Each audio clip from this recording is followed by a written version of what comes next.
గతంలో ఇక్కడ పెట్టాల్సింది ఒక స్టార్ షేప్ బిల్డింగు. అది మొదట్లో అది అప్రూవ్ అయింది.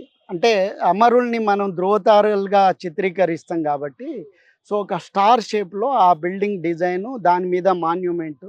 అది గూడా ఒక స్టీల్, కానీ పార్షియల్లీ స్టీల్ కన్‌స్ట్రక్షన్ ఉండేది. అది పబ్లిక్‌లో రిలీజ్ అయిపోయింది. అన్నీ న్యూస్ పేపర్‌లు ఫ్రంట్ పేజీలో ఏయడం జరిగింది.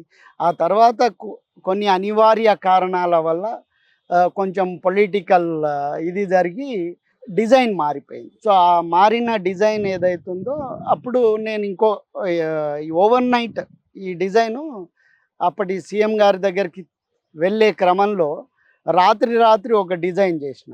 సో, ఇది పాతది ఏదైతుందో ఆహ్, ఆ మార్పనేది చేసే క్రమంలో ఇది జూసి ఇది బావుంది గదా! ఇది జేయండి అని ఆయన జెప్పడం జరిగింది. సో, దానికోసం గతంలో ఇచ్చిన అప్రూవ్ అయినటువంటి డిజైన్ ఏదైతుందో అది 1 ఇయర్‌కి పైగా పనిజేసినాం దానికి. అంటే ఒక డీపీఆర్ తయారు జేయడం అంటే detailed project report. Detailed project report అంటే ఈ నేలకి చరిత్ర ఏంది? అంటే ఇది ఒక లేక్ పక్క ఉంది. సో, ఇక్కడ ఓ 100 ఇయర్స్ చరిత్ర జూడాలి మినిమమ్.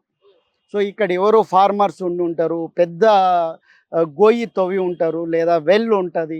సో, రేపొద్దున మనం కన్‌స్ట్రక్షన్ చేసినప్పుడు టిల్ట్ అయ్యే అవకాశాలుంటాయి. కరెక్ట్. కరెక్ట్. సో, కాబట్టి దీనికి ఏరియా చరిత్ర అనేది not only land survey, even weather conditions కూడా ఒక 150 ఇయర్స్